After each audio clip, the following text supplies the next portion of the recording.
My kitchen counter had 7 items on it this morning before I touched a single one. 7. A bottle of hand cream, 2 rubber bands, a phone charger, yesterday's mail, and things I cannot even explain why they were there. I am 72 years old. I have lived in the same house for 31 years, and somehow the clutter had quietly multiplied like mold I could not see until it covered everything. I thought this was simply aging.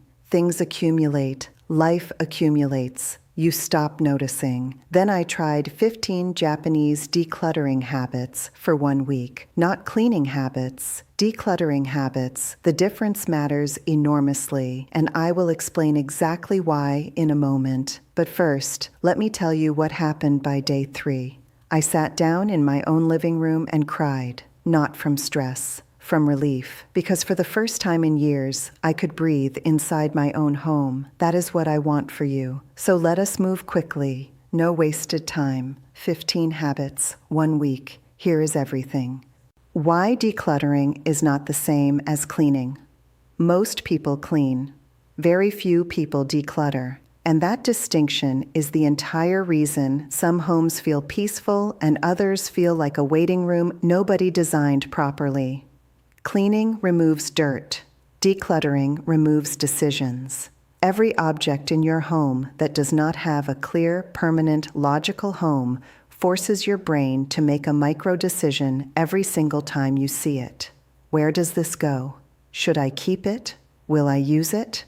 That mental taxation runs constantly, invisibly, exhaustingly. Japanese homes operate on a completely different premise. Objects earn their place. If something cannot justify its existence in your space, it leaves, not crammed into a drawer, not moved to another surface, gone. This is the foundation beneath all 15 habits. Keep this in mind as we go. Habit 1, the one-touch rule. In Japanese homes, objects are touched once. You pick something up, you put it exactly where it belongs, not approximately where it belongs, not nearby. Exactly. This sounds almost insultingly simple, but watch yourself for 1 hour. Count how many times you pick something up, set it down somewhere temporary, and walk away. A jacket on a chair, keys on the counter, a cup beside the sink instead of in it. Each temporary placement is a future task. One touch eliminates that category of task entirely. I practiced this for 7 days and estimated I saved roughly 40 minutes of daily tidying, not because I cleaned more, because I stopped creating messes in the first place. Habit 2, the empty counter commitment.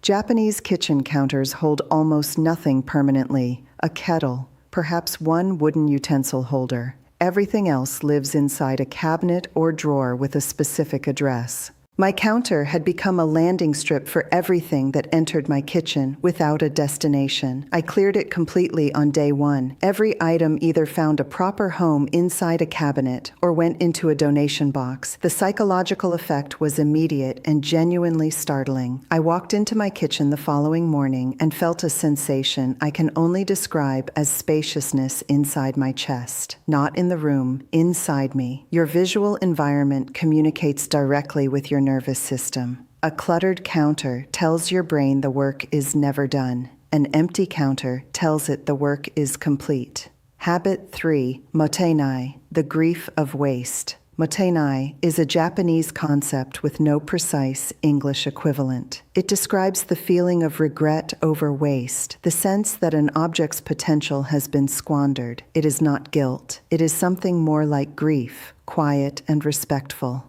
When you apply Moteni to decluttering, something unexpected happens. You stop buying things carelessly because you know you will feel this grief when you eventually throw them away. You stop accumulating because accumulation now carries emotional weight. I stood in my bathroom holding a lipstick shade I had worn perhaps twice in 4 years. I felt motenai. I donated it that afternoon, not because a decluttering rule said so, because the feeling moved me to. Habit 4, the seasonal rotation system.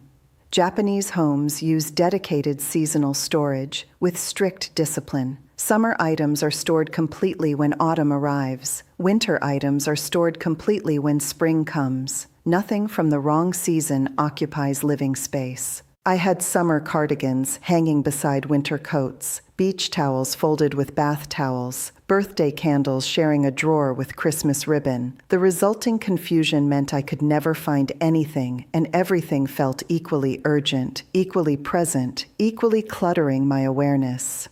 I spent one afternoon rotating properly. The visual reduction was remarkable. My closet immediately appeared to contain roughly half the items it held before. Nothing had been removed. Everything had simply been assigned to its correct season and stored accordingly. Habit 5. Designated empty space. This one surprised me most. In traditional Japanese design, empty space is not a failure of decoration. It is an intentional element called ma, which translates roughly as negative space or meaningful pause. Every shelf in a Japanese home has empty space on it deliberately. Every surface has breathing room. This emptiness is considered as important as the objects themselves because it gives each object dignity and visibility. I had filled every available surface because empty space felt wasteful to me, like a shelf that was not pulling its weight.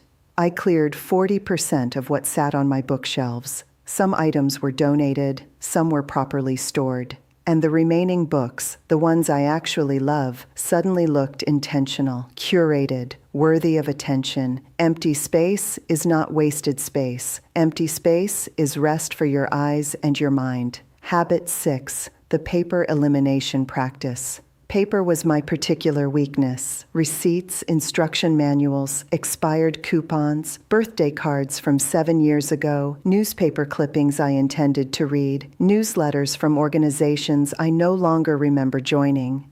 Japanese households maintain almost no paper. Bills are paid digitally. Manuals are photographed and stored electronically. Sentimental cards are photographed, appreciated, and released. I spent 2 hours on day 4 processing paper. Every receipt older than 90 days was shredded. Every manual for an appliance I still own was photographed and filed digitally. Every sentimental card was photographed and placed in a digital album before the physical card was released. What remained fit in a single thin folder. The drawer that had held all of it now holds exactly 1 pen, 1 notepad, and that folder. The drawer closes smoothly. This remains one of the most satisfying things I have experienced this decade. Habit 7. Mono no aware, letting beautiful things go. Mono no aware means the bittersweet awareness of impermanence. Japanese culture does not resist the passage of things. It honors it. A cherry blossom is beautiful precisely because it falls.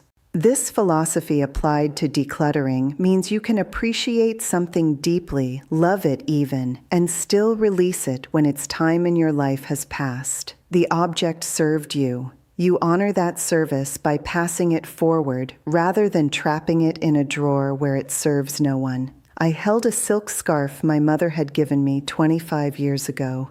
Beautiful, never worn. I finally understood this was not honoring her gift. I donated it to a woman I knew would actually wear it. That felt like the right conclusion to the scarf story. Habit 8. The Genkin principle applied throughout your home. The genkin is the entryway threshold in Japanese homes where outdoor shoes are removed and outdoor chaos is left behind. The home begins at this boundary, clean and protected. Most Western homes have no such boundary. Bags are dropped wherever, shoes worn throughout, outdoor energy tracked freely inside. I created a genkin principle for every room in my house. Each room has one designated drop zone, one contained area where transition items can temporarily rest before being properly addressed. Everything else in the room remains clean. The chaos is contained, not spread. This alone reduced the visual noise in my home by a degree I would not have predicted. Habit 9. The 30-second evening reset. Each evening in Japan, a brief resetting of shared spaces is standard practice, not cleaning, resetting. Every item returned to its designated place before sleep. The morning begins in order because the previous evening ended in order. I implemented this strictly for 7 days. Each evening, I walked through my home for no more than 30 seconds per room. Anything out of place was returned. It took under 5 minutes total. The following mornings were transformed. Waking up to an already ordered home created a quality of morning calm I had genuinely forgotten was possible. Your morning mood is heavily influenced by the first visual information your brain receives. Give it order, and it will give you peace. Habit 10. Functional beauty. Only Japanese aesthetic philosophy, particularly wabi-sabi, values objects that are both beautiful and functional. Decoration for decoration's sake is viewed with gentle suspicion. If an object does not serve a daily purpose, its presence requires strong justification. I owned 23 decorative items that served no function and that I had stopped actually seeing years ago. They had become visual static. I kept 4 that genuinely moved me each time I looked at them. The other 19 were donated. My home now has 4 beautiful, visible, meaningful objects. Previously, it had 23 invisible ones. Habit 11. The weekly single category focus. Rather than attempting whole home decluttering sessions that exhaust and overwhelm, Japanese households often address one category per week with complete attention. This week, shoes. Next week, kitchen tools. The following week, bathroom products. Whole home sessions create decision fatigue before you finish the first room. Category focus keeps your decisions consistent because you are comparing similar items against each other. How many spatulas do I genuinely need? 3? 2? The answer becomes obvious when all 7 are on the table simultaneously. I did kitchen tools on day 2 of my experiment. 7 spatulas became 2. 11 mismatched containers became a nested set of 5. The drawer that had required force to open now closes with one finger. Habit 12. The visible inventory rule. In Japanese kitchens, refrigerators and pantries are organized so every item is visible at a single glance. Nothing hides behind something else. Nothing is forgotten at the back of a shelf. I emptied my refrigerator completely. I discovered 3 identical jars of mustard, a condiment I rarely use. I discovered ingredients for meals I had planned enthusiastically and then forgotten. I discovered a level of waste that genuinely embarrassed me. Reorganized with everything visible, my grocery spending dropped measurably in the following week because I could see exactly what I already owned before purchasing more. Habit 13. Releasing guilt objects. Every home contains what I now call guilt objects. Gifts you never liked but feel obligated to keep. Exercise equipment purchased with great optimism. Clothes kept for a body that no longer exists or a life you no longer live. Japanese decluttering philosophy holds that an object which creates guilt or obligation every time you see it is actively harming your home's energy. The kindest action for both you and the object is release. I identified 11 guilt objects in my home. Releasing each one felt simultaneously uncomfortable and like removing a small stone from my shoe. By the 11th, I felt considerably lighter than I had in years. Habit 14. The duplicate elimination. Japanese homes, often much smaller than Western ones, cannot accommodate duplicates. One good knife, one excellent pot, one reliable umbrella. Multiples are viewed not as security, but as clutter. I owned 4 can openers. I do not know how this happened. I owned 3 sets of scissors distributed through different rooms because I could never find the scissors and kept purchasing more. I owned 2 hair dryers because the first had been buried so thoroughly I forgot it existed. Eliminating duplicates freed more drawer space than any other single habit. Everything needed became findable because nothing unnecessary was obstructing it. Habit 15, the monthly departure practice, finally. Once monthly, a small deliberate departure. In Japan, this practice involves identifying one category of objects and reducing it further. Not dramatically, just consistently. The home never reaches a finished state of perfection and then maintains it. Life continuously introduces new objects. The monthly departure practice continuously releases them, maintaining balance rather than fighting entropy dramatically, once or twice yearly. I committed to this practice going forward. On the first day of each month, one drawer, one shelf, one category, assessed, reduced, reset. What actually shocked me. By day 7, the shock was not the clean surfaces or the organized drawers, though those were genuinely wonderful. The shock was internal.